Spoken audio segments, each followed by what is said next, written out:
So in this scene example, we're going to make a scene based on the door lock. So if a bad pin code is entered on the lock, so a pin code that hasn't been programmed, that it will set up outdoor lights to go on as a security measure.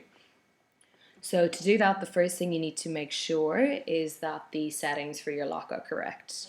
So you can set this up the desired way.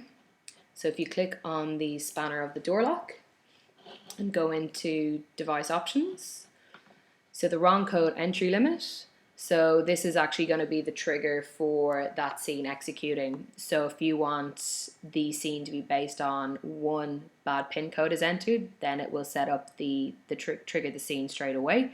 If you only want that scene to trigger if a wrong code is entered more than one time, then you just put in the desired value here. So I've set this lock up to be 1, so anytime somebody enters in a wrong code, that will go ahead and execute the scene.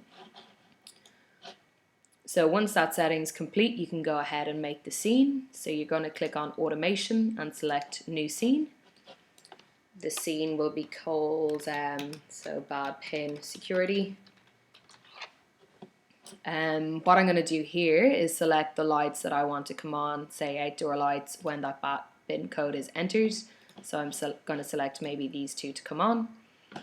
I'm now going to select on triggers and add a trigger.